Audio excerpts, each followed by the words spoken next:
Pudiera verse un poco raro esta mañana el traer puesto mi abrigo aquí en la plataforma, pero yo estaba tan contento de exhibir este hermoso abrigo que la iglesia me dio.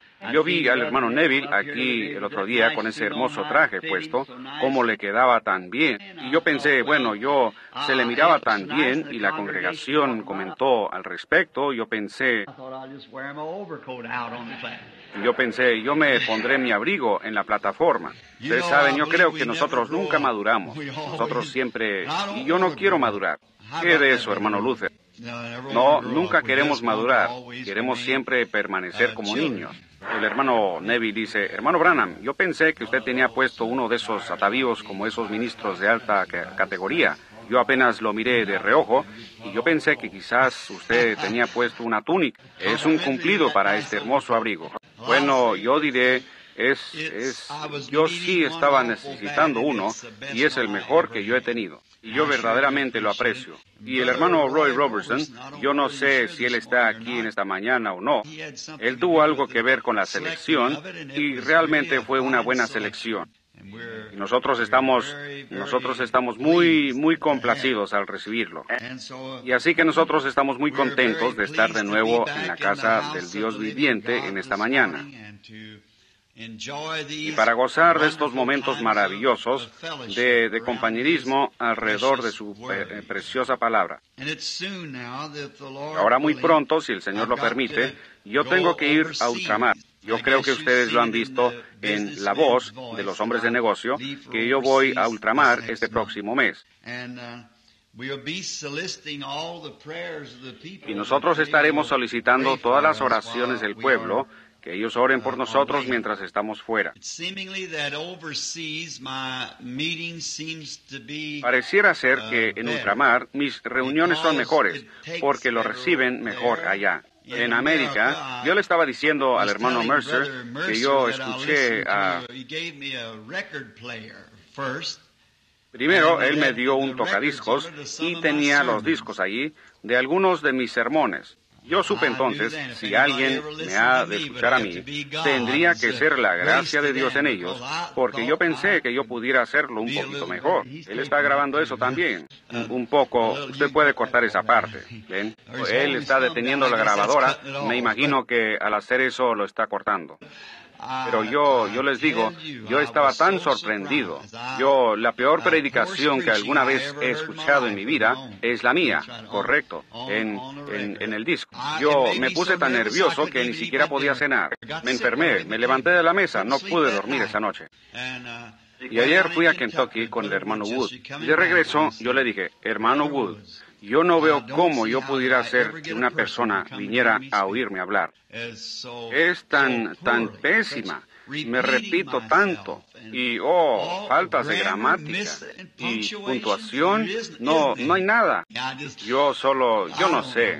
Yo dije, me anima en cierta manera de saber que tiene que ser Dios o nadie viniera en lo absoluto. Eso es correcto. Así que yo estaba hablando con el hermano Collins, me supongo que él está en el edificio. Así que yo le dije a él vino y yo le estaba contando acerca de eso. Yo dije, hermano Collins, yo casi tengo 30 años como un predicador, y yo ciertamente debería de saber lo que es un sermón. Yo dije, eso es lo peor que yo he escuchado. Y él es un ministro metodista, y su hermano es un hombre reconocido en la denominación metodista. Y él dijo, yo le diré, hermano Branham, dijo, las puntuaciones, y quizás sus frases no terminen correctamente y cosas así. Pero, dijo, ¿alguna vez ha pensado usted en ese hombre que predicó en el día de Pentecostés, que ni siquiera podía firmar su propio nombre? Su nombre era Pedro. Dijo, yo me imagino que aquello no estaba puntualizado muy correctamente. Pero ven ustedes lo que hace a un hombre poner sus ojos sobre eso. Uno escucha estas difusiones de radio y eso está todo escrito. ¿Ven ustedes? Y ellos pueden escribirlo y puntualizarlo y esas cosas porque ellos lo están leyendo. Yo me paré con Charles Fuller predicando detrás de una estructura de madera como de este tamaño, como su plataforma. Y todo lo que él dijo, él lo leyó. Número 1, número 2, número 3, número 4, así hasta que lo dijo. Hasta que lo dijo todo correctamente y a tiempo. Y estaba todo censurado por la radio y demás. Porque, y con Billy Graham, yo he visto lo de él y demás, donde ellos solo se paran allí y lo hablan. Solo lo leen tan rápido como ellos pueden leerlo. Y está todo listo. Así que me supongo que tendrían bien la puntuación. Pero el problema conmigo es que ni siquiera lo podría leer. Así, y si lo escribo, estoy seguro que no pudiera leerlo. Así que es la sublime gracia, ¿verdad?, de ver lo que Él puede hacer por nosotros. Pero yo estoy agradecido de comenzar ahora, finalizando este año, para comenzar un año nuevo. Yo escuché una línea de oración y ciertamente no estuve satisfecho con la línea de oración tampoco al escuchar eso. Es la primera vez que yo me he escuchado de esa manera para un mensaje. Y yo ciertamente estaba sorprendido. Las líneas de oración no están funcionando correctamente. No, yo pienso que dentro de poco sucederá que todos tendrán que saber todo con respecto a ellos mismos antes de que crean. Y empezando desde el primero del año, yo quiero cambiar eso. Y solo empezar la línea de oración como Dios me diga. Esta persona está fuera de línea, o si hubiera algo mal, yo me detendré con él. Dejar que los demás sigan su camino. Porque haciéndolo así, uno no logra pasar suficiente gente, ¿ven? La gente sabe dónde está y quién es y lo que ha hecho, pero ellos encuentran algo que no está alineado correctamente con Dios. Ese es el momento de que uno se detenga con ese, decir, este es, ¿ven?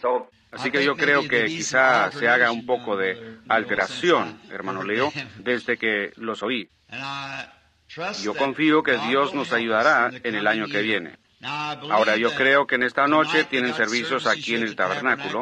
Yo voy a estar aquí en la carretera 62 con el hermano Ruddle esta noche. Yo tengo entendido que ellos van a tener un servicio de vigilia aquí, y el hermano Ruddle me había pedido para ese servicio de vigilia. Pero he estado pensando que quizás yo regrese al tabernáculo para esa noche. Porque yo siempre he tratado de estar en el tabernáculo en la víspera de Año Nuevo. Yo quería regresar para estar con los hermanos aquí. Así que hasta cierto punto me comprometí un poco y yo estaré con el hermano Ruddle en esta noche allá en la carretera 62. En el antiguo Club 62 que ha sido convertido en una iglesia.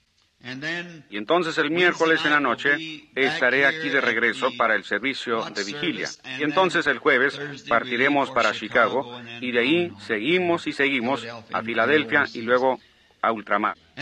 Y en esta mañana no queremos retenerlos por mucho tiempo, porque tenemos las entrevistas y los servicios continuarán. Y diré que desde el último servicio de oración aquí, yo estoy muy agradecido por los resultados que se obtuvieron del último servicio de oración. Ciertamente es una cosa maravillosa lo que nuestro Señor puede hacer cuando su pueblo se reúne. Los que llamarán el nombre del Señor, reuniéndose, yo creo que así es, y orarán, entonces Dios oirá del cielo. Así que vamos a inclinar nuestros rostros solo por un momento mientras miramos hacia Él para que nos dé la inspiración que se necesita para este mensaje. Señor, tú has sido nuestro refugio y fortaleza en todas las generaciones.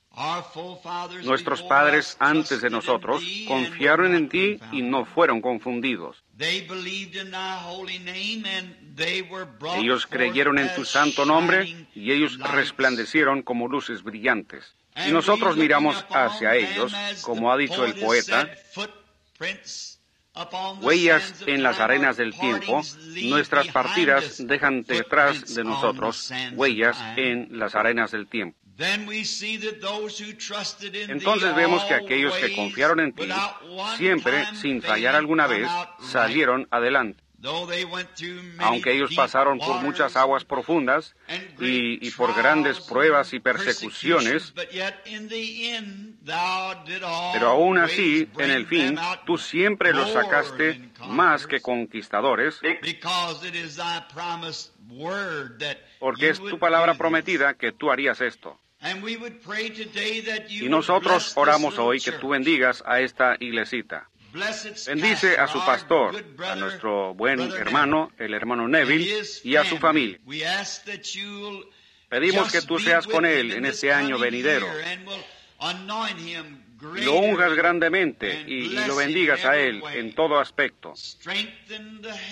Fortalece la salud de su familia, a los pequeñitos que están creciendo. Guarda al hermano Neville fuerte y saludable. Bendice a esta iglesia y a todo miembro que está en ella. La mesa de síndicos, cómo amamos a estos verdaderos valientes de Dios. Y la junta de diáconos, ellos también son tus siervos valientes. Y a toda la gente que viene aquí, estamos agradecidos por ellos, Señor. Me hace tanto bien a mi corazón al saber que este pequeño pantano lleno de hierbas que estaba en la esquina hace muchos años ha sido hecho un faro para el reino de Dios. Y yo oro, Dios, que permanezca firme hasta que Jesús venga. Y que muchas almas que han estado aquí, Señor, aparezcan en aquel día lavadas en la sangre del Cordero. Concédelo. Y mientras abrimos esta bendita palabra tuya esta mañana, Señor, al voltear las páginas para leer de ella un texto, sabemos que solo tú puedes dar el contexto. Y nosotros oramos, Dios, que tú unjas tu palabra y que vaya directamente a los corazones del pueblo para que les haga bien. Haz creyentes de incrédulos, fortalece a los cristianos y sana a los enfermos. Y dale ánimo al desanimado y recibe gloria para ti mismo. Para hacer esto, Señor, circuncida los labios que hablarán y los oídos que oirán. Porque te lo pedimos en el nombre de Jesús. Amén. Anunciando un pequeño texto que yo tengo en mi corazón desde el domingo pasado. Y yo estaba hablando sobre los hombres sabios viniendo a ver a Jesús, la estrella que ellos siguieron desde el este hasta el oeste. Mientras estudiaba eso, yo llegué a una escritura. Y entonces no pude estar aquí para la víspera de Navidad por causa de un servicio en la cárcel y demás. Yo tuve que estar allá. Pensé que hablaría hoy sobre el tema de ¿por qué la pequeña Belén? Yo quiero leer del libro de Miqueas, el profeta, uno de los profetas menores, el capítulo 5 y el versículo 2.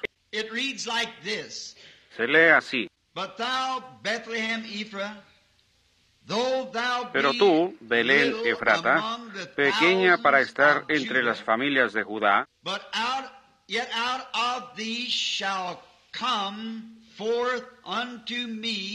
de ti me saldrá el que será Señor en Israel. Y sus salidas son desde el principio, desde los días de la eternidad. Yo tenía una manchita sobre la escritura, por esa razón yo no podía distinguir cuál era la palabra en el momento. De todos los lugares que hay en Palestina,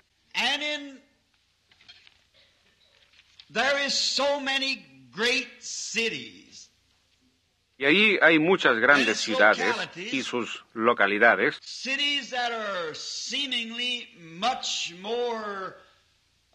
ciudades que parecieran ser mucho más conocidas en los relatos de la historia, mejor fortificadas, ciudades más grandes. ¿Y por qué Dios escogería la pequeña Belén para ser el lugar del nacimiento de su Hijo? Hay muchas que son más grandes. Por ejemplo, la histórica Jerusalén, la orgullosa Jerusalén, la capital de todas. Y es una de las ciudades más grandes de Palestina. Y entonces nos preguntamos por qué Dios escogería a ese pueblito de Belén para que fuera el lugar de nacimiento de su Hijo. Pero como las Escrituras han dicho, lo que Dios determina hacer, eso será hecho. Y ahí está Dios preordenándolo para que sea de esa manera o nunca hubiera sido de esa manera. Y ahí la Escritura dice, en el capítulo 15 de los Hechos,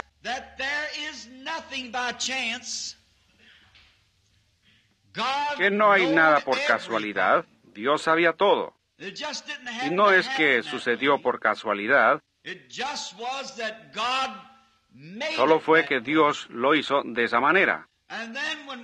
Y entonces cuando nosotros, con nuestras mentes finitas, comenzamos a pensar sobre eso,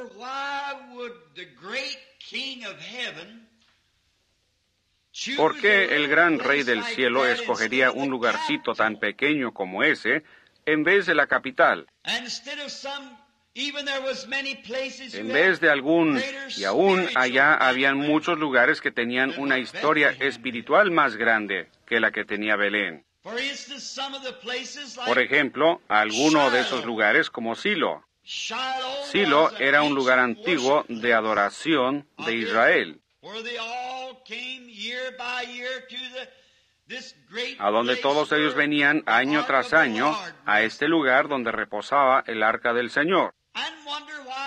Y entonces pensamos, ¿por qué es que él no nacería en Silo? Luego ahí estaba Gilgal, otro gran lugar espiritual de adoración. Entonces, ¿por qué Dios no permitiría que él naciera en Gilgal? Y ahí estaba otra, Sión. Sión estaba en la cima de la montaña. Y entonces nos preguntamos por qué es que Jesús no nació en Sión.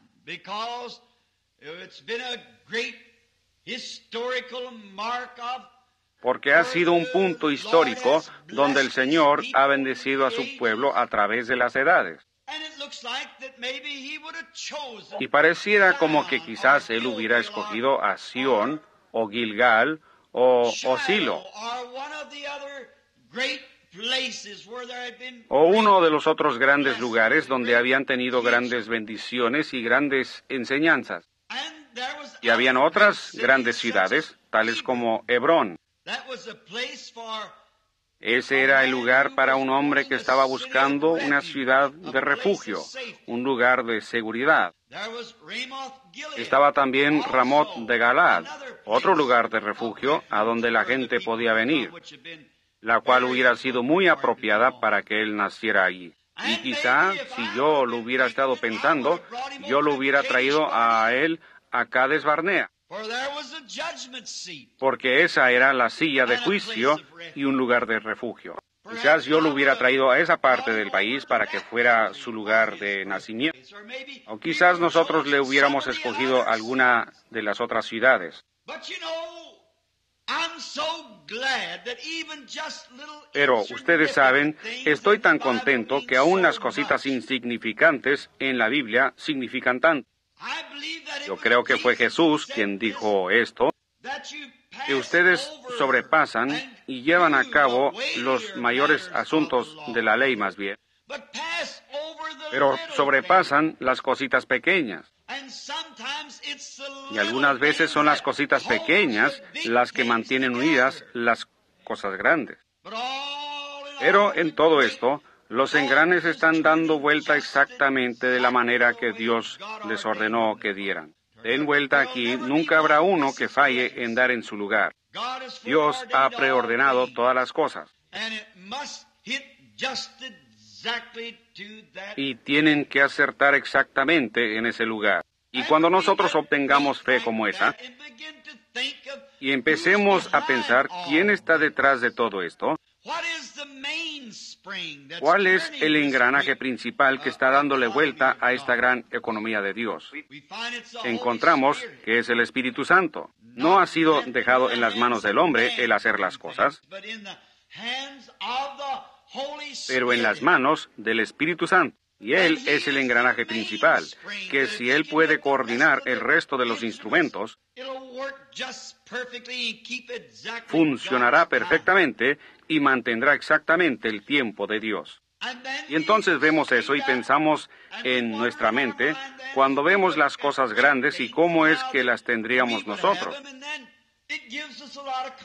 Y entonces nos da mucha consolación hoy al pensar que quizás seamos un grupito de gente, quizás nosotros seamos insignificantes para el mundo y para las grandes iglesias denominacionales. Sin embargo, Dios usa esas cositas sencillas algunas veces, porque también está escrito en las Escrituras: no temáis, manada pequeña, porque al Padre le ha placido daros el reino. Qué consolación que yo sé que así como Jesús tuvo que nacer en la pequeña Belén, así la manada pequeña será a la que el Padre le dará el reino, porque está escrito. Y toda escritura es dada por inspiración, y las escrituras no pueden ser quebrantadas. Ellas tienen que cumplirse. Así que nos da esa esperanza al saber que será una manada pequeña la que recibirá el reino. Una pequeña manada fiel de creyentes. Y yo estoy confiando que seré uno de esa manada. O estaré en esa manada pequeña, debiera decir. Y entonces nosotros conocemos la historia. Casi todos estamos familiarizados con la historia de cómo Israel vino a Palestina por una promesa de Dios.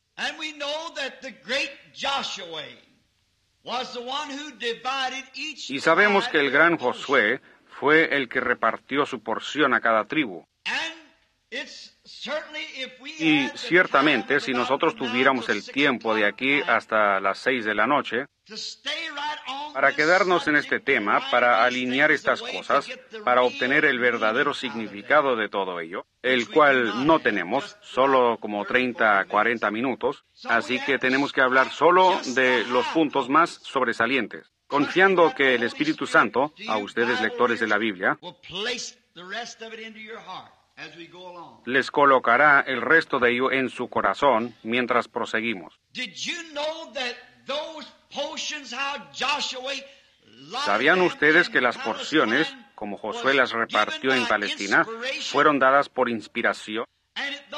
Y esas madres hebreas de esos patriarcas, cuando el niño estaba naciendo y ella estaba en dolores de parto para dar a luz al niño, ella emitía el mismo sitio donde esos patriarcas se establecerían y estarían en los últimos días. Habla usted de inspiración, esta Biblia está inspirada. No importa qué tan pequeña, toda pequeña escritura tiene una cosa tan sobresaliente en la escritura, en el gran cuadro. Toda palabra es inspirada. Y de eso depende el destino de las almas.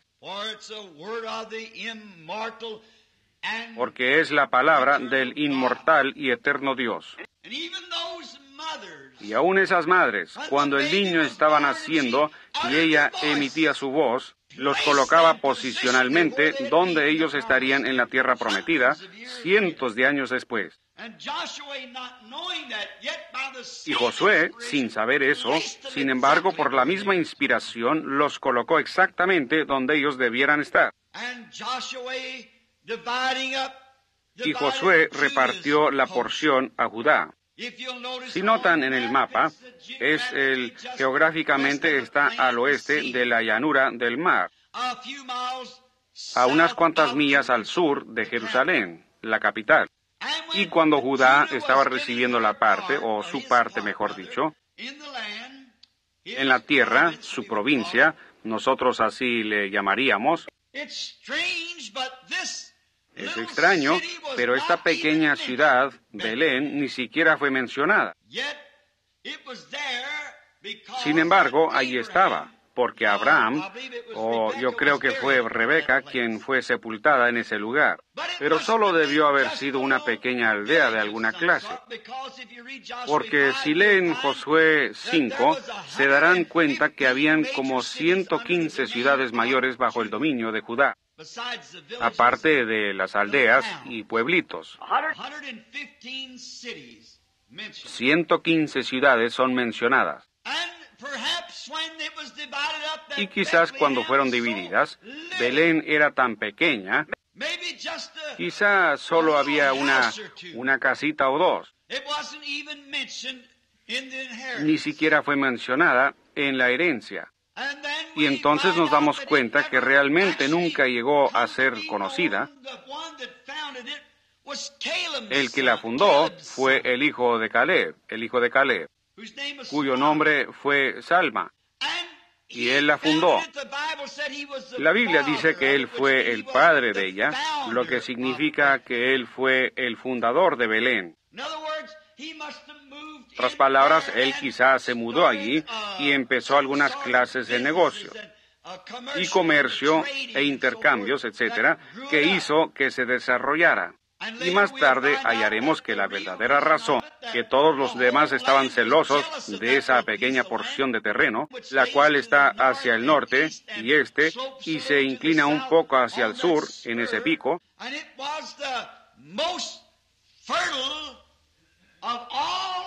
y era la más fértil de toda Palestina. Era una región de maíz y una región de trigo.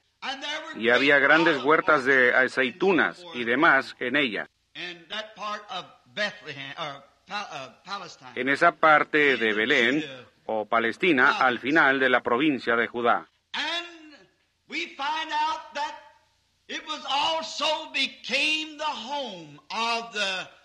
Y hallamos que también llegó a ser la casa de Rahab, la ramera. Cuando Israel había cruzado la frontera del río Jordán a Palestina, nosotros estamos familiarizados con la historia de Rahab la ramera. Ahora, vamos a formar un cuadro de ella en esta mañana por unos cuantos minutos. Como una joven hermosa, que por causa de alguna desventura en la vida, había sido obligada en eso, siendo una pagana. Había sido obligada a esa clase de vida que ella estaba viviendo. Y en muchas ocasiones la gente es obligada a la clase de vida que ellos viven. Yo estaba en la prisión la otra noche para ver a un hombre que estaba cumpliendo una sentencia. Y yo lo tomé de la mano y hablé con él. Yo dije, ¿por qué hiciste una cosa como esa? Y tomándome de la mano, él empezó a hablar. Y él fue forzado a lo que estaba haciendo. Yo dije, porque tú permitiste que eso te obligara a hacer eso. Tú no tienes que hacer eso. Tú, ni ningún hombre tiene que beber. Yo dije, yo mismo soy nervioso, pero no hay necesidad de eso. Y esta joven, después de que ella hubo oído por primera vez de Israel, y de un Dios, que era un Dios que respondía a la oración. No solo un Dios a quien orar, pero un Dios que respondía. Cuando ella oyó que había un Dios de milagros, que podía obrar milagros, que secó los mares y que hizo que lloviera pan de los cielos, su corazón empezó a temblar. Y cuando ella recibió el primer mensaje de dos predicadores que fueron allá, ella aceptó rápidamente con todo su corazón. Y ahí estaba un cordón de grana colgado de su ventana como una protección para su casa, por causa de que ella había recibido el mensaje. Quizás yo añada aquí, ¿sabían ustedes que ella tipificó a la iglesia gentil? Ella era una gentil. Y ella era un tipo de la iglesia gentil. Cuando ellos oyeron el mensaje, todos nosotros nos encontrábamos en prostitución espiritual, cometiendo fornicaciones espirituales en contra del Dios del cielo, en toda clase de cosas. en toda clase de denominaciones y religiones. Pero cuando nosotros oímos que había un Dios que todavía vivía, que podía obrar milagros, rápidamente nosotros recibimos el mensaje. Y la sangre del Señor Jesús fue aplicada, la cual hizo el cordón de grana. Y para no entrar en detalles, ustedes saben cómo ella lo colgó de su ventana públicamente. La sangre fue desplegada públicamente. Así tiene que ser desplegada la sangre, colgando públicamente en la parte de afuera del muro, para mostrar que en lo interior algo había sucedido. Así es el verdadero creyente en Cristo esta mañana. En lo de afuera está desplegada la sangre del Señor Jesús, que muestra que algo ha sucedido en lo interior. Y a través de esto, Dios miró hacia abajo cuando la ira cayó y las trompetas empezaron a sonar. Dios vio ese cordón de grana colgando ahí como un memorial. Siempre le ha placido a Él pasar sobre la sangre. Cuando yo vea la sangre, yo pasaré de vosotros. Él la vio. Y cuando el sacudimiento y el Espíritu Santo recorrieron la tierra y derribaron las paredes, como de 20 pies de grueso, ni siquiera una piedra cayó donde el cordón estaba colgando. Eso muestra la protección de un Dios verdadero para un creyente verdadero. No importa en qué condición está usted, cuando Él lo encuentra, si usted solo acepta ese cordón de grana. Se ve por toda la Biblia. Y luego la vemos cuando ella fue aceptada como una de las israelitas. Ella se enamoró de un hombre, el cual era un capitán y un príncipe en Judá. Él era el capitán de los ejércitos de Israel. Su nombre era Salmón, así como el rey Salomón. Y él era el capitán, y ella entró en un gran romance con este capitán, el cual era el príncipe de Judá. Y finalmente se casó con él. Y cuando la herencia fue establecida para los israelitas, ella y su amado esposo vivieron en Belén. Ahora ustedes empiezan a ver esto abrirse. ¿Lo han visto?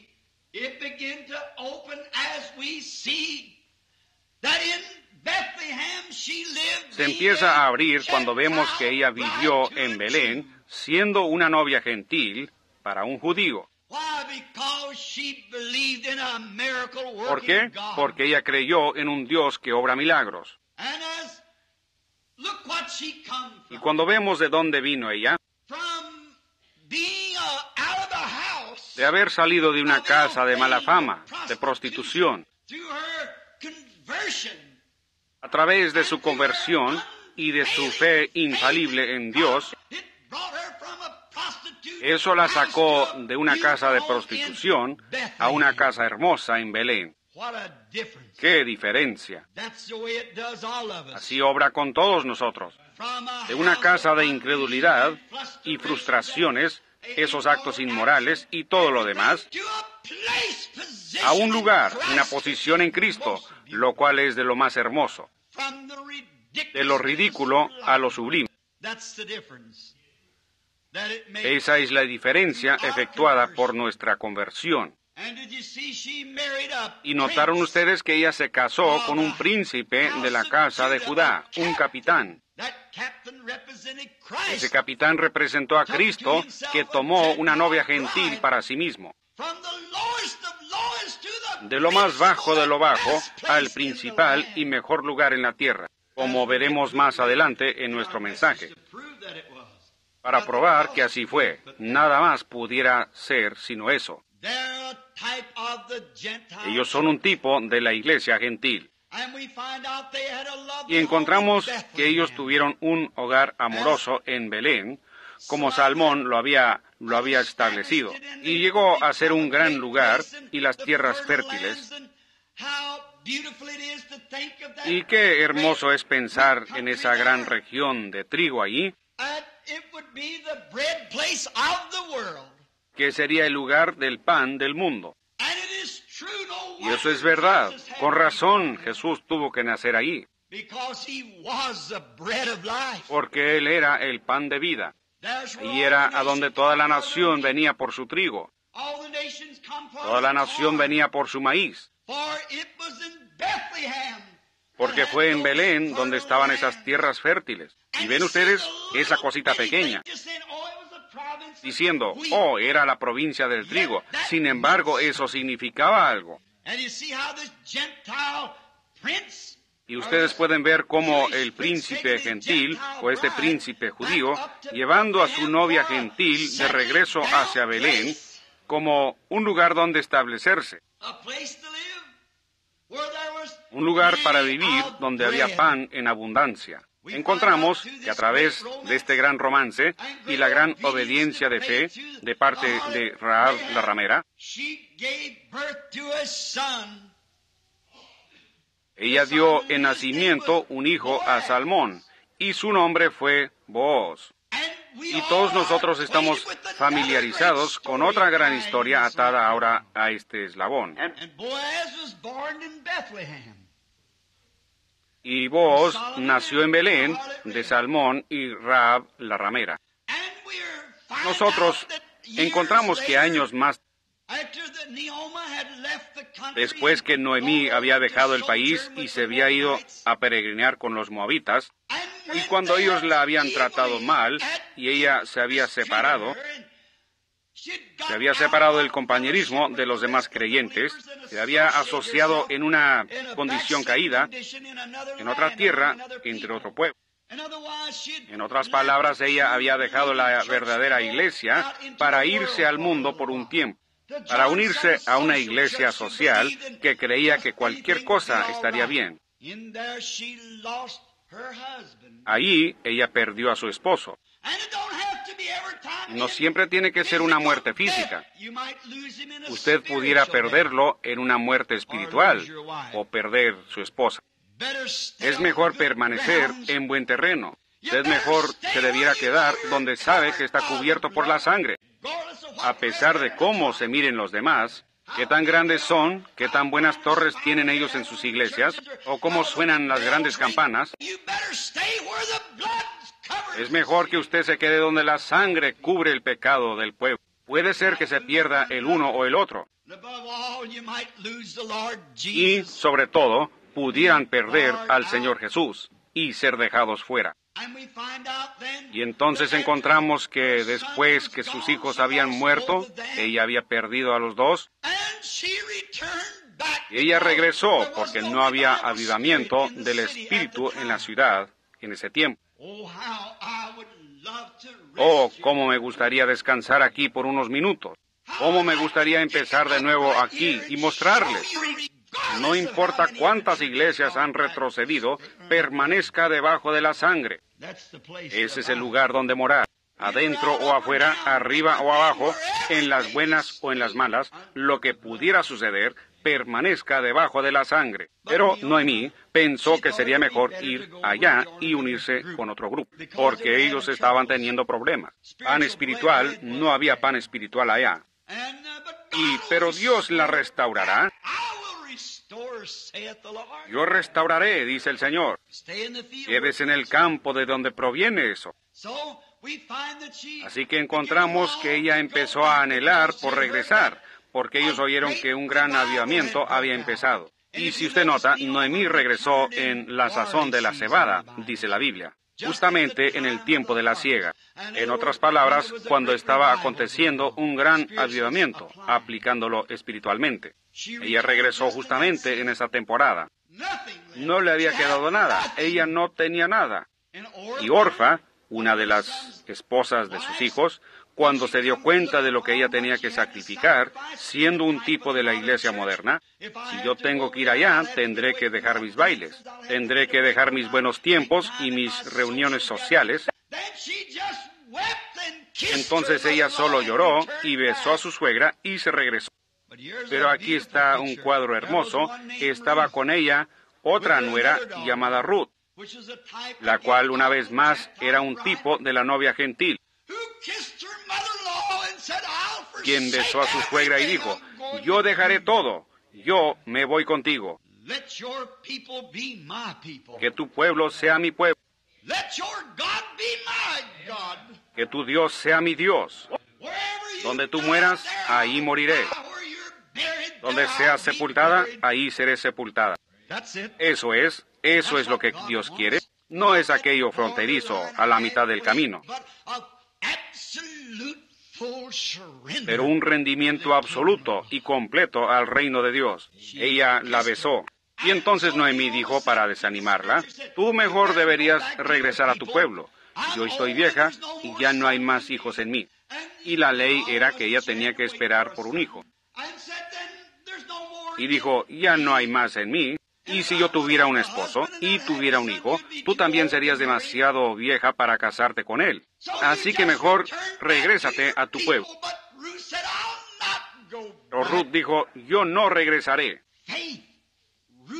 Fe, arraigada y fundada, fe perfecta había bajado al corazón de Ruth. Y ella dijo, yo me voy contigo. Y ella se aferró de ella, se agarró de ella. Yo voy a estar donde tú estés. Me gusta eso. Y nosotros estamos familiarizados con la historia mientras prosigue. Como este gran Booz, el cual era el señor de la siega, era en el tiempo de la siega, y él era un pariente de Noemí. Y cuando se encontró a Ruth allá en la misioncita espigando, cada espiguita que ella podía recoger, que tenía algo de trigo, ella la recogía porque era vida. Booz, siendo el señor de la siega, mandó que sus segadores dejaran caer un manojo de vez en cuando para ella. Y ella lo recogía con gozo. Y entonces ese día ella desgranó un delantal lleno.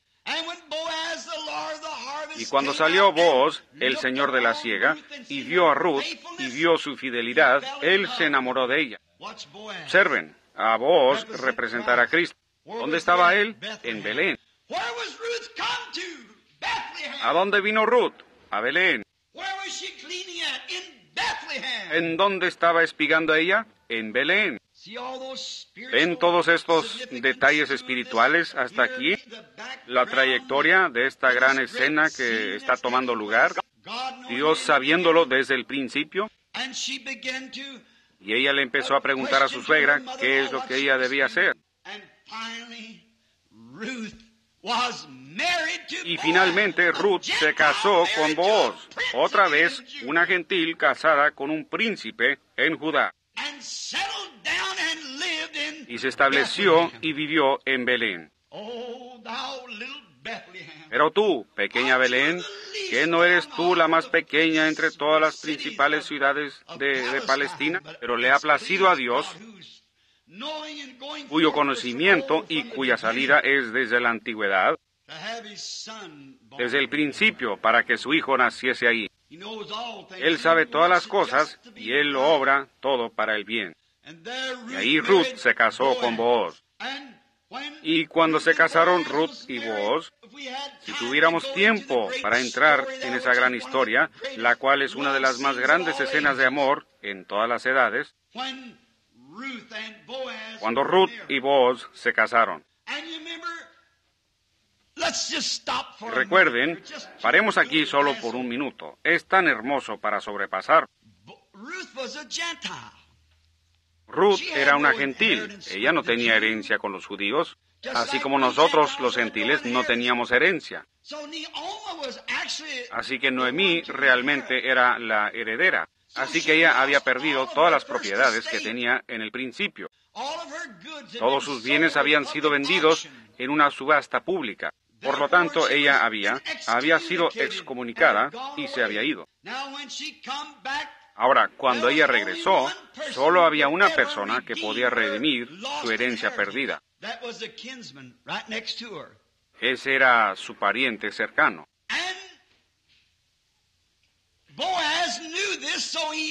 Y Booz sabía esto, así que él tenía que obrar de alguna manera para obtener a esta muchacha gentil por esposa. ¿Y qué es lo que tenía que hacer?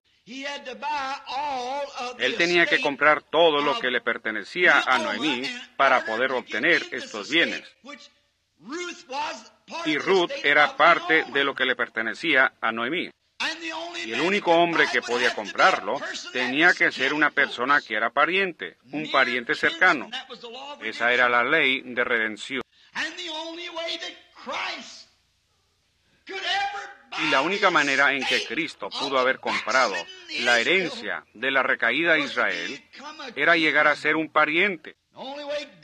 La única manera en que Dios podía redimir a la raza humana era que Dios mismo tenía que hacerse carne.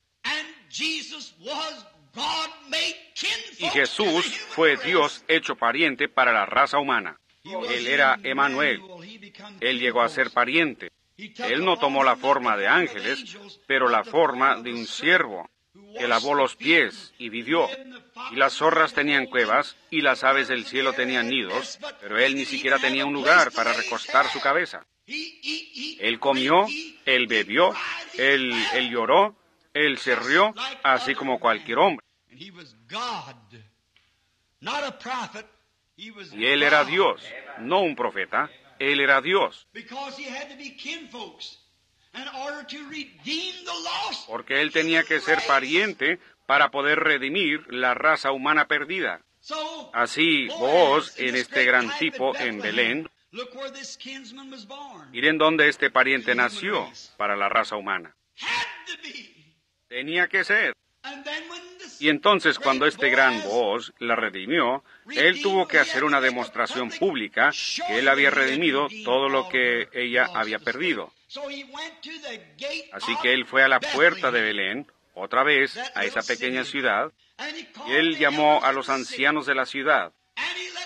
Y él les dio a saber que ese mismo día él había comprado todo lo que ella tenía, lo que Noemí había perdido. Todo lo que ella perdió, él lo redimió.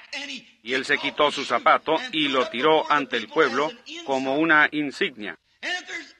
Y si hubiera alguien que tenga alguna razón para decir algo, dígalo ahora. Porque esto es un memorial que yo he redimido todo lo que ella perdió. Oh, bendito sea el nombre del Señor. Y cuando vino nuestro pariente, Jesús de Nazaret, nacido en Belén, él se paró en la cima de Gólgota y fue levantado entre los cielos y la tierra, como un memorial que él había redimido todo lo que la raza humana había perdido en la caída. ¿Cómo puede el hombre despreciar sanidad divina y los poderes de la resurrección del Señor Jesús, cuando en el Calvario fue hecha una insignia pública? Que yo he redimido toda la raza humana y todo lo que han perdido. Redimió nuestra alma, redimió nuestro cuerpo, redimió todo lo que nosotros perdimos en la caída. Nuestro pariente redentor vino y fue hecho carne y habitó entre nosotros. Y ofreció la insignia y dijo, consumado es. ¿Qué se consumó? Todo está consumado. Nosotros solo vamos caminando directamente a nuestra herencia. Mientras los días van pasando, nosotros vamos caminando cerca y más cerca. Booz y Noemí, después de haber estado casados por algún tiempo, ellos engendraron un hijo, el cual añadió al linaje. Ese fue Obed. Y él también engendró un hijo, el cual fue Isaí. E Isaí tuvo 8 hijos. Y fue el gran profeta Samuel que vino con el cuerno del aceite. El gran profeta que fue con Isaí y dijo,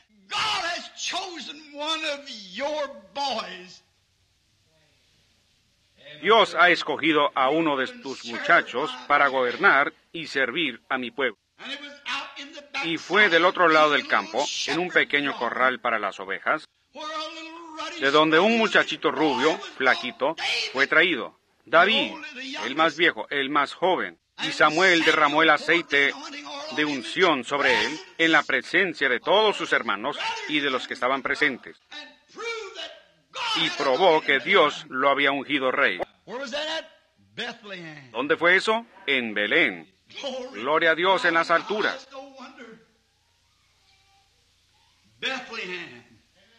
Con razón, fue Belén donde él fue ungido como rey. Fue en Belén donde nació David. Y su gran hijo, Jesús, también tuvo que nacer en Belén, porque había tal unidad entre los dos, como padre e hijo. Este gran hijo no solamente fue el hijo, él fue la raíz y el linaje de David. Él fue aún antes de David, él será después de David. Él fue de la eternidad hasta la eternidad. Pero de acuerdo a la carne y todas las cosas que tenían que ser cumplidas, él era el hijo de David. Él habría de nacer años después en esta misma Belén, en esta pequeña ciudad abandonada. Pero todo el tiempo allí, ¿notaron? Que estaba obrando un gran misterio poderoso que nadie parecía entender. Esa es la misma cosa que existe hoy en la Belén de Dios. Está obrando una señal misteriosa, pero parece que nadie la entiende. Es algo que va por encima de la cabeza de la gente. Parece que ellos no lo captan. No importa qué se ha hecho o qué se dice, y la parte misteriosa de las cosas que se han hecho, la gente dirá, oh, bueno, me supongo que todo está bien. Y siguen adelante, pero ellos no lo entienden. Ellos no lo pueden captar, no lo pueden obtener. Y eso es lo que Dios estaba haciendo en Belén, en Judá. Él está obrando, todas estas cosas pequeñas se están moviendo hasta llegar a una gran culminación. David, cuando él fue ungido rey, siendo un muchachito, él era rubio, pero algo debió haber estado en él que a Dios le pareció real. El más pequeñito, el más pequeño de la familia. Los demás muchachos eran hombres grandes, finos, y se verían bien con los mantos y con una corona sobre su cabeza. Pero Dios enseñó lo que él miraba. No la apariencia exterior, pero lo interior de un hombre. Él miró a su corazón, y él sabía lo que había en el corazón de David. No importaba cómo se le miraba la corona. Él estaba buscándose un hombre que fuera conforme a su propio corazón. Y David sería un hombre conforme a su propio corazón. Por eso fue que él vertió el aceite de la unción, o mandó que fuera vertido sobre David, el cual, el nombre de David significa. Y años después, eso fue representado muy bien en Jesús, el amado. El hijo de David, quien habría de venir a cumplir todas las cosas que habían sido prometidas. En esta pequeña ciudad de Belén fue donde estas cosas sucedieron. Y fue en las mismas colinas de Judea donde David había apacentado sus ovejas. Muchos años después, ahí fue donde los ángeles cantaron su primer villancico en las colinas de Judea, mirando hacia Belén.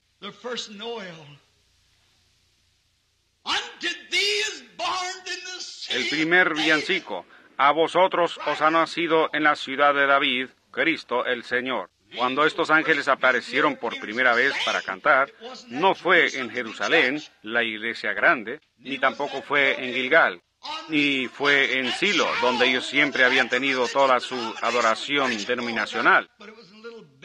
Pero fue en la pequeña Belén. Donde el Espíritu de Dios se había estado moviendo de una manera misteriosa, trayendo algo. Fue allí a donde Cristo tenía que venir. Fue exactamente en esa misma pequeña ciudad, donde nació un rey, donde una madre, virgen, dio a luz a su primer hijo.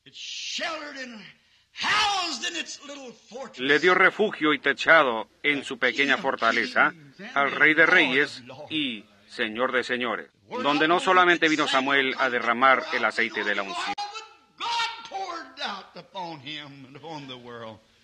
sino que Dios lo derramó sobre él y sobre el mundo, Cristo el Señor.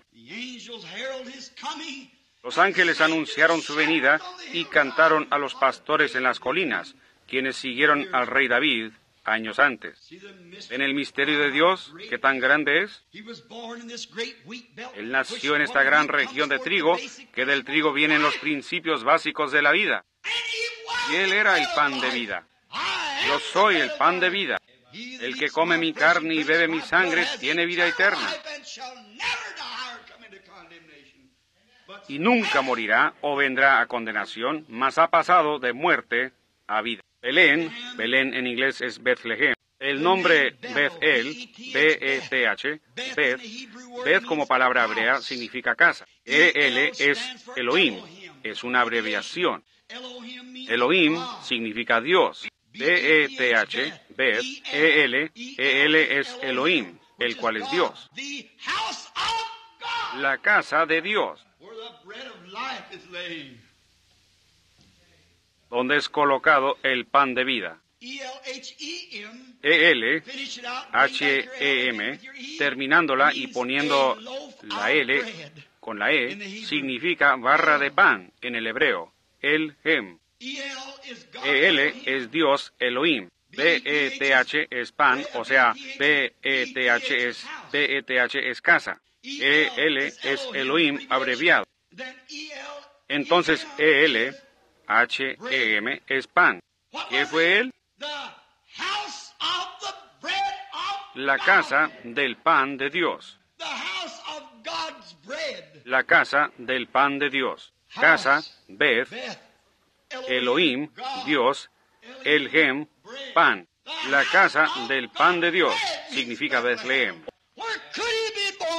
¿Dónde más podría él haber nacido sino allí? Pero fue ocultado de todos menos al profeta. Él dijo, él saldrá de Belén. Ellos estaban buscando en Jerusalén, estaban buscando en la gran Silo, estaban buscando por todas partes. Pero él salió de Belén, porque era la casa del pan de vida de Dios. Él es la canasta del pan de Dios para el mundo. Ahí estaba, nacido en Belén. Él no pudo haber nacido en ninguna otra parte. Podrían haber muchas cosas grandes. Yo estaba estudiando esta semana de los distintos aspectos espirituales de esto, el por qué tuvo él que nacer en Belén. Cuando yo toqué estos puntos, el Espíritu Santo me arrebató. Y yo dije, oh Dios, eso es suficiente. Ahora lo veo. Él no pudo haber nacido en otra parte, sino en Belén. Era el lugar del pan de la nación. Era el pan de toda la casa de Israel, el que salía de ahí. Él era el pan de vida que descendió del cielo, el maná espiritual.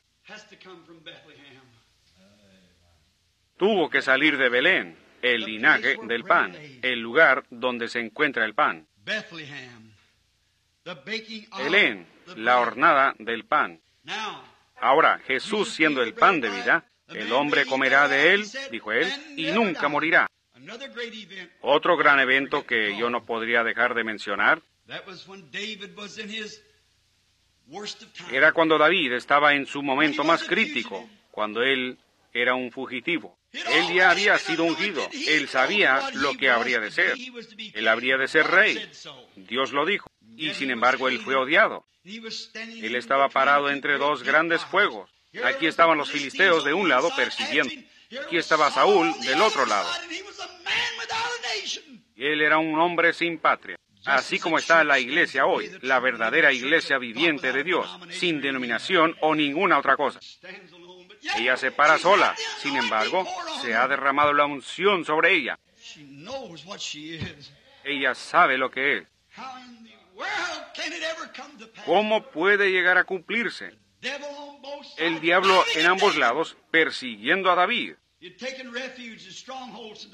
Él se había refugiado en fortalezas, en el desierto y en cuevas, tratando de esconderse.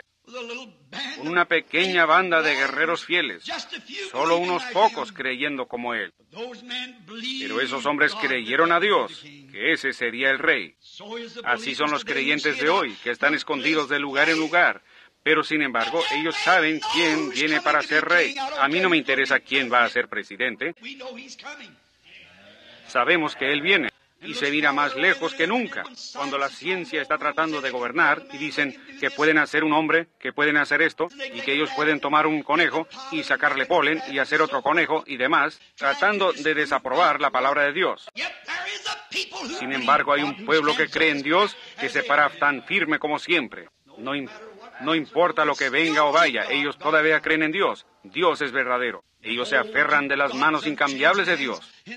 En medio de batalla, en medio de lágrimas, en medio de enfermedad y muerte, ellos aún así se aferran de la mano incambiable de Dios.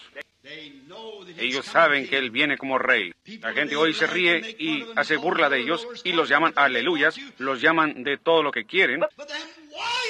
Pero esos guerreros de Dios se paran fieles en el puesto del deber. Pudieran llamarlos el grupo sanador, pudieran llamarlos montón de fanáticos o lo que desean.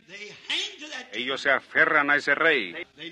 Ellos saben que Él viene en poder. Aunque los demás tomen su nombre en vano, se burlen y se mofen del pueblo quien cree en Él, llamándolos desechados, escoria.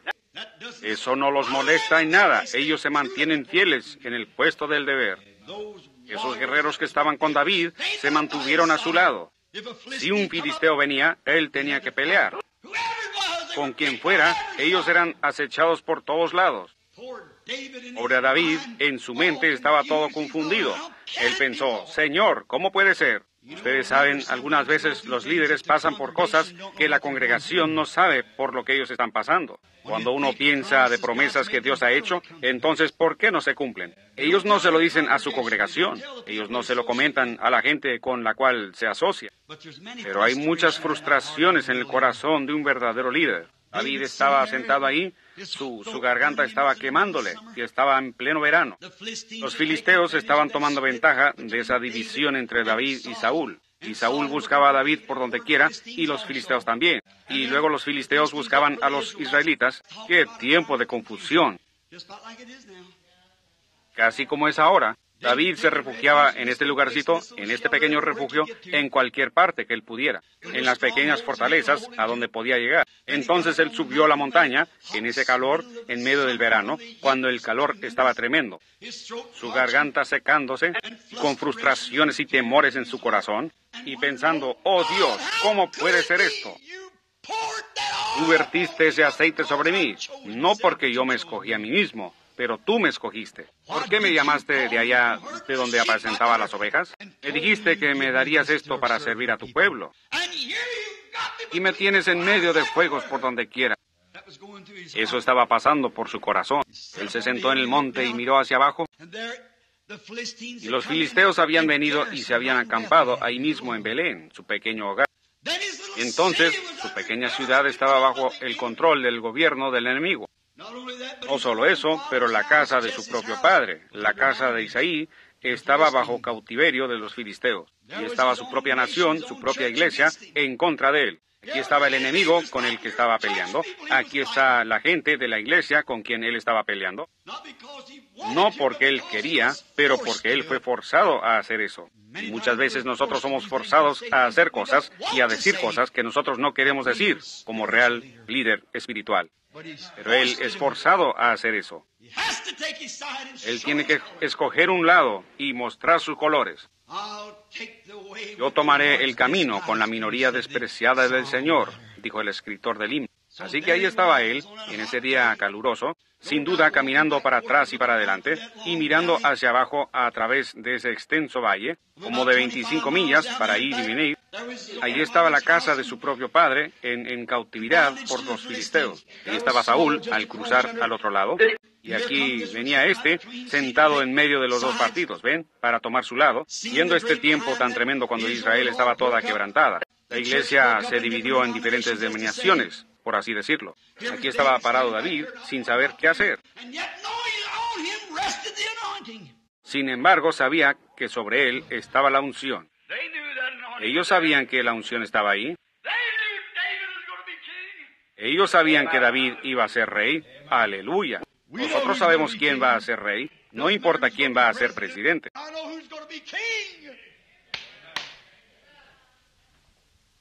Él será rey.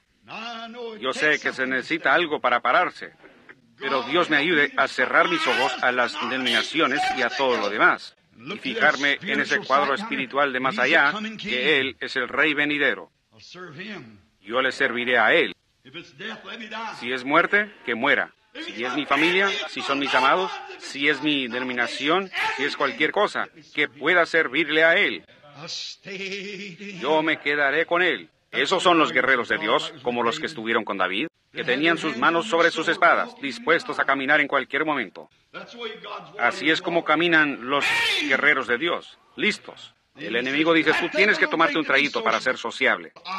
Yo no tocaré tus cosas inmundas. Amén. Allí está el enemigo.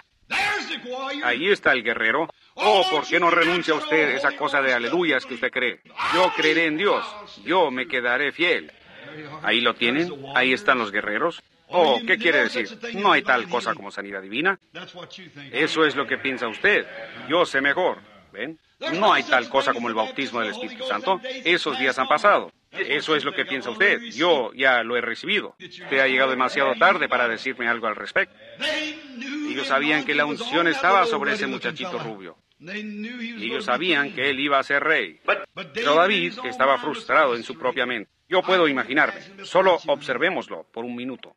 Se regresa allá, se sienta y mira hacia abajo y piensa. Mi propia amada ciudad Belén, mírala ahí, donde las grandes cosas de Dios han sucedido, donde el padre de mi padre, de mi padre, de mi padre nació, donde mi tatarabuela allá pronunció en el tiempo del nacimiento de Judá, de cuya tribu yo soy, que más allá está algo sobrenatural. Ella pronunció su lugar y Josué colocó a ese hijo ahí mismo. Y de ahí han venido todas estas cosas. Tiene que ser. Yo era un pastor y tú vertiste el aceite sobre mi cabeza. Tú dijiste que yo sería rey y yo te creo. Amén. Entonces él regresa y mira hacia abajo y piensa, bueno, allá muy abajo en mi pequeña ciudad donde nací, está ese grupito donde me asociaba en aquellos días buenos del pasado. Sería mejor si los metodistas miraran hacia sus buenos días de antaño, cuando ellos eran pocos y esparcidos en escuelitas aquí en América, cayéndose bajo el poder de Dios, echando agua en sus caras. Sería mejor para ustedes bautistas también mirar hacia atrás de donde ustedes vinieron y el resto de ustedes. Ustedes pentecostales miren hacia atrás de donde vinieron. Eso es correcto. Allí, en el calor de la batalla, David empezó a pensar, oh, yo me puedo acordar de aquellas noches cuando me acostaba allá al lado de ese monte. Yo me acuerdo cuando miraba aquellas estrellas, cómo ellas se movían allá arriba, y cómo Dios habló a mi pequeño corazón de muchacho. Me puedo acordar de cuando entré tanto en el Espíritu un día, mirando a las nubes y a los pastos verdes y refrescantes, hasta que yo grité bajo el Espíritu y canté, Jehová es mi pastor, nada me faltará. Aunque ande en valle de sombra de muerte, no temeré mal alguno, porque tú estarás conmigo. Oh, Señor, aquí estaba Él en las meras quijadas de la muerte en ese momento, en ambos lados. Aunque ande en valle de sombra de muerte, esos buenos días antiguos, cuando el Espíritu estaba conmigo, cuando Dios estaba conmigo, yo entoné sus alabanzas, yo me gocé en Él. Yo recuerdo en una ocasión en que vino un león una mañana y atrapó a una de mis ovejas. Y el Espíritu de Dios vino sobre mí y yo fui y lo agarré y lo corté en pedazos. Yo me acuerdo de aquella liberación. Oh, yo me puedo acordar de esa tarde un poco antes que el sol se metiera. Un oso vino y atrapó a una y yo lo maté. Esas grandes liberaciones. Yo recuerdo cuando entoné sus alabanzas en los días de mi juventud, cuando yo apacentaba a mis ovejas. Oh Dios, regrésame a ese lugar. Regrésame a mi primer amor.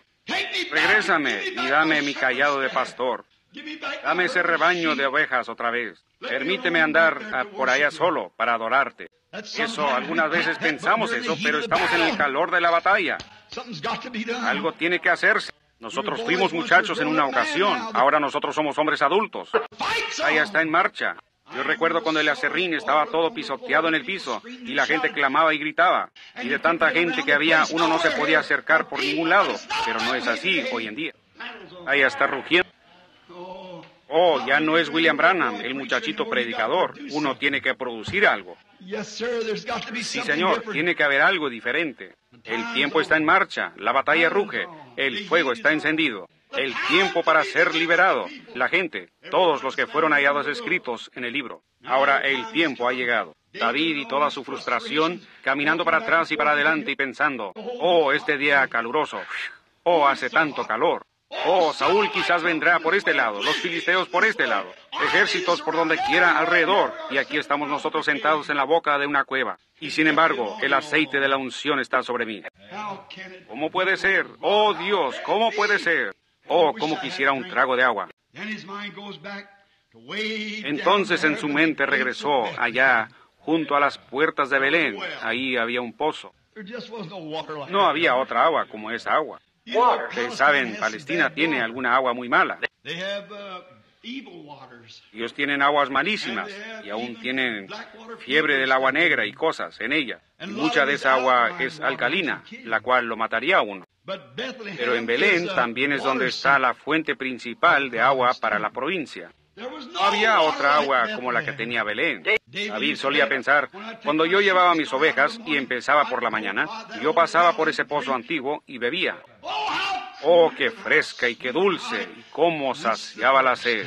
Y ahora su garganta le comenzaba a pedir, y aún ungido. Oh, si tan solo pudiera tener un trago de agua. Ahora sus guerreros, y él exclamó en su desesperación, oh, si alguien me trajera un trago otra vez de aquel pozo antiguo de allá en Belén. Oh, después de haber soñado de todos los días de su juventud y de las victorias, y luego verlo aquí en el lugar donde él estaba sentado en medio de los fuegos. Él exclamó, oh, si alguien pudiera traerme agua de Belén. A sus guerreros no podían interpretar sus pensamientos. Pero hermano, ellos lo amaban con todo lo que estaba en ellos. El menor de sus deseos era un mandamiento para ellos.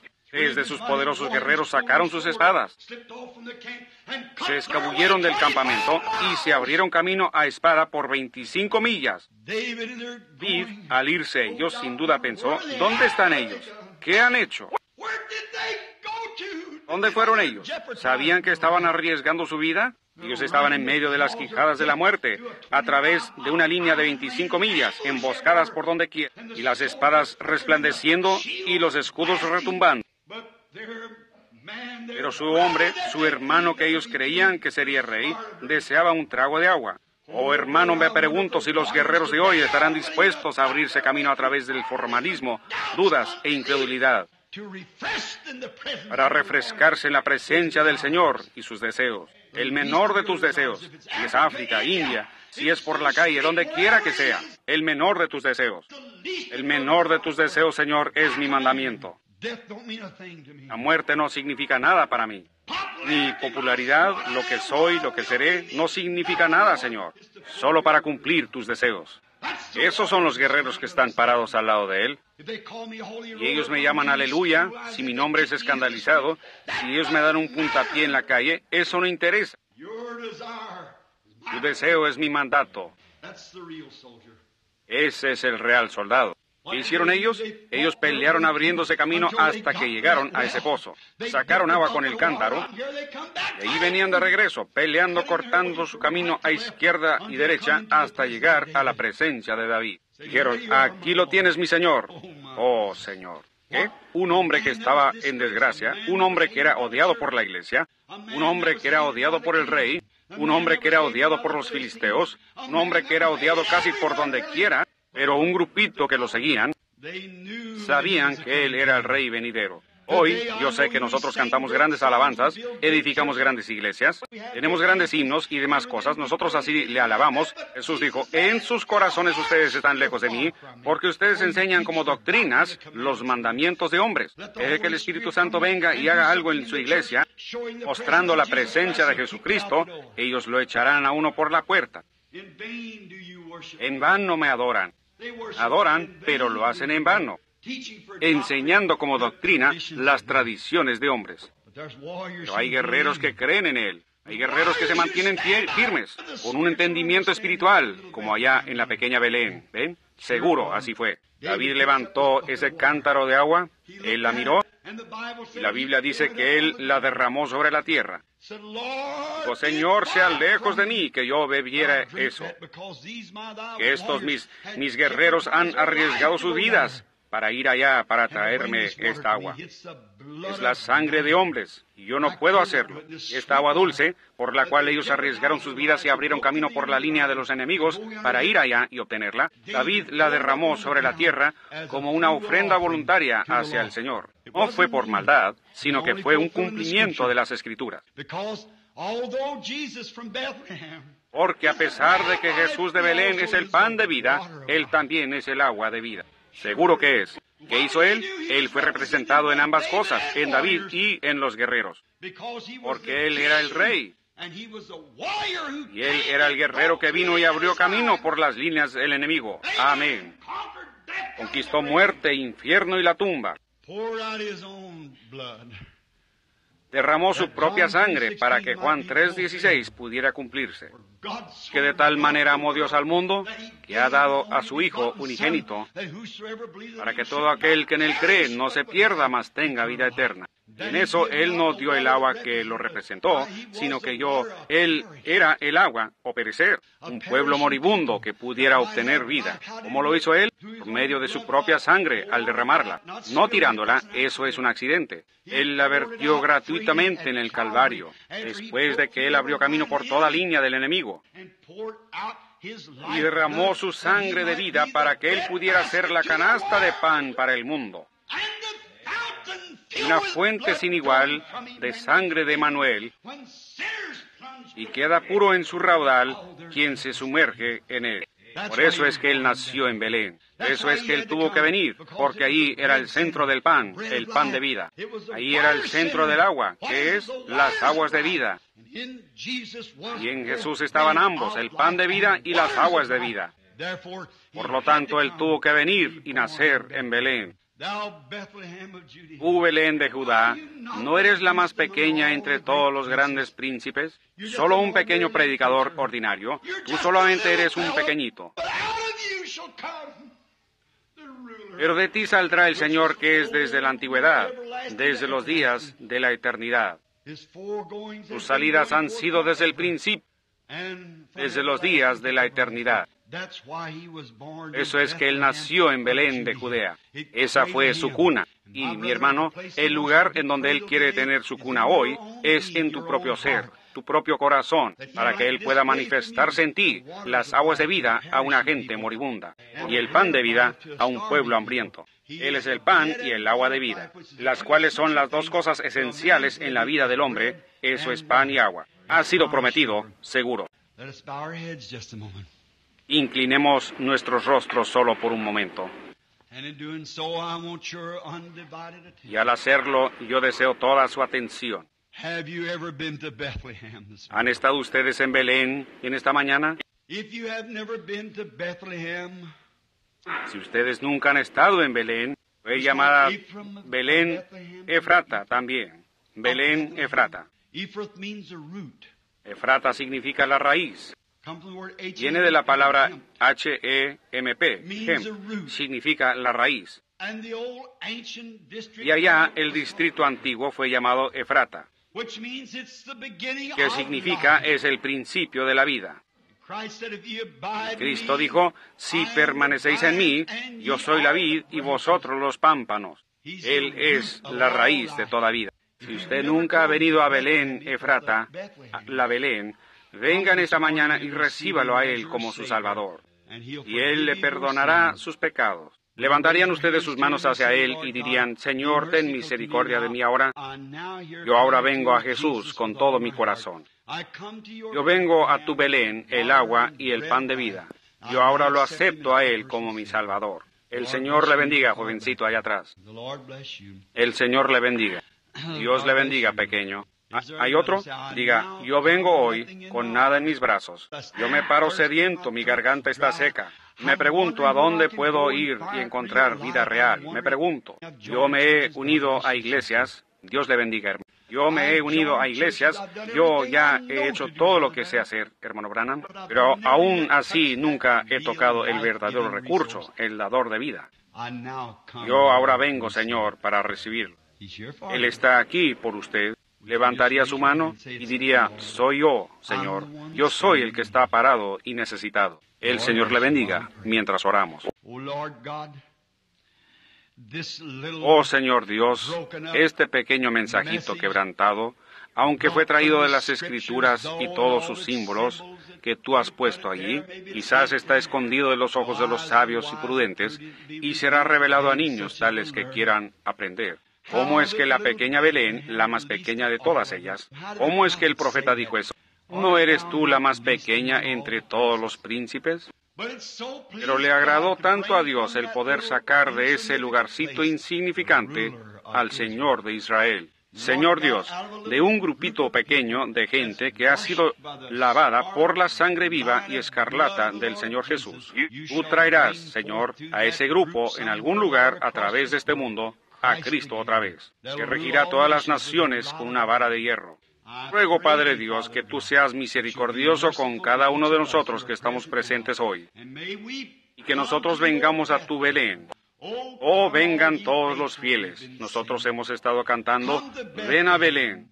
Y Señor, permite que ellos puedan ver que no es ir a una pequeña ciudad allá, que en una ocasión fue en Sim, pero es ir a la realidad, Jesucristo, el pan de Dios y el agua de vida. Y estos quienes levantaron sus manos, recíbelos en tu reino ahora mismo, Señor. Porque es por su fe que ellos lo reciben a Él. Es por fe que ellos levantaron sus manos. Y es por fe que yo creo que tú los recibirás. Guárdalos, Señor, en Belén, de donde ellos nunca se extraviarán, ni se irán como Noemí. Pero que si los tiempos se ponen difíciles, concede que ellos se queden allí en Belén. Les irá mejor en el transcurso del tiempo. Concédelo, Señor. Ahora yo oro que tú seas misericordioso con aquellos que están enfermos y afligidos. Están aquí algunos, Señor, que necesitan tu toque sanador. Oh, Señor, tú restauraste Belén a toda su gloria que tuvo en el principio. Tú la restauraste en el tiempo de depresión cuando ella estuvo enferma. Tú la regresaste y trajiste a Noemí en la temporada de la sequía. Y ahora, Padre, nosotros rogamos que tú traigas a cada Noemí y a cada uno que está aquí, que esté en necesidad. Yo oro, Dios, oh Señor, es la temporada de la cebada ahora mismo. El gran pan de cebada que fue visto, que venía rodando, descendiendo del monte, entrando en el campo del enemigo. Yo oro, Dios, que tú traigas ese gran pan de cebada en este edificio ahora, que sea la expiación para la enfermedad del pueblo, así como del pecado, y sana a cada persona que está en la presencia divina. Yo solo siento, Señor, quizás solo es mi propio sentir personal, yo siento que tú estás cerca, tu presencia está ahora aquí. Yo creo que tú estás aquí. Yo no digo esto solo a causa del pueblo. Tú que conoces el corazón del hombre, yo oro, Señor, que de algún modo ellos capten la visión en esta mañana como esos guerreros. Que tu gran omnipotencia, tu gran poder, tu gran presencia, tú siendo quien eres, el Hijo de Dios, el Rey, el ungido, que estás entre nosotros, ellos capten el vislumbre de esto en sus almas y sean sanados de sus aflicciones. Yo hago esta oración mientras les entrego esto en el nombre de Jesucristo, tu Hijo. Amén.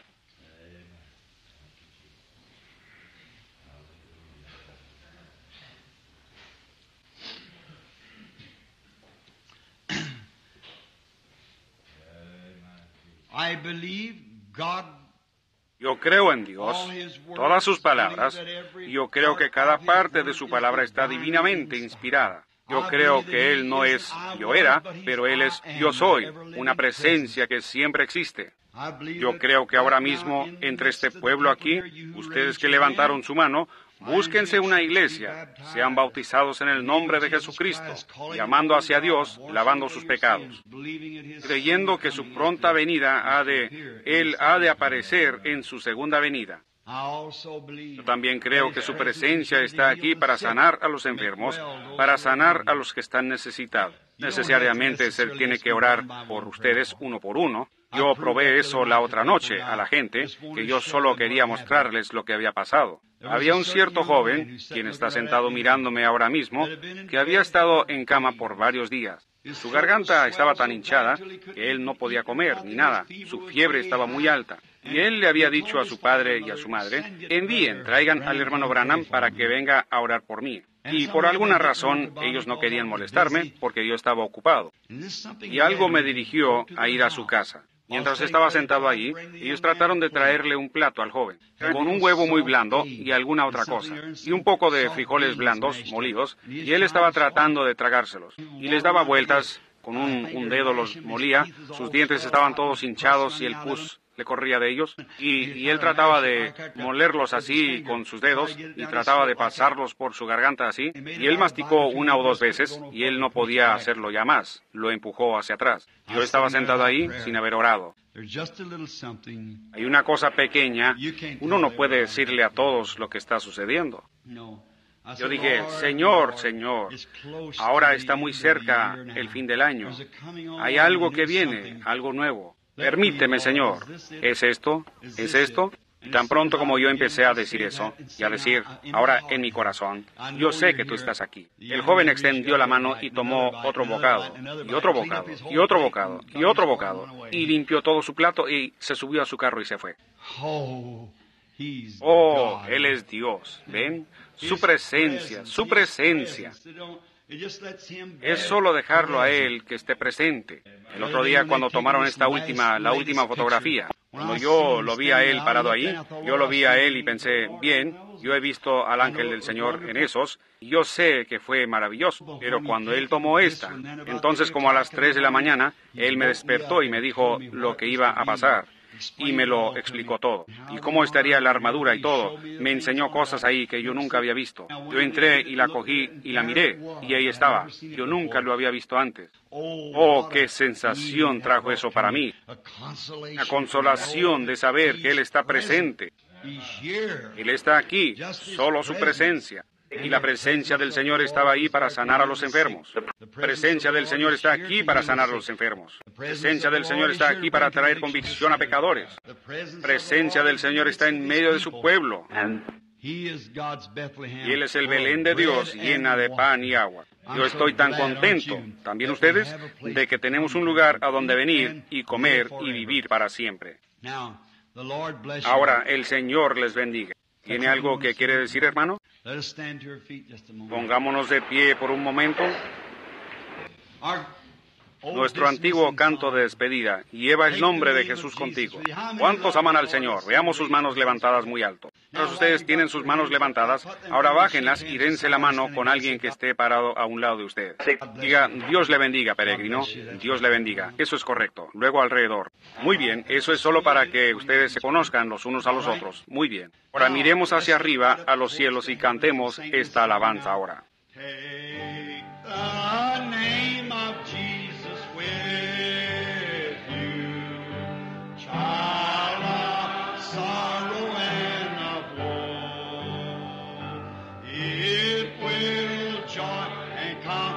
Give you, take it everywhere you go. Precious name, oh how sweet, oh Father.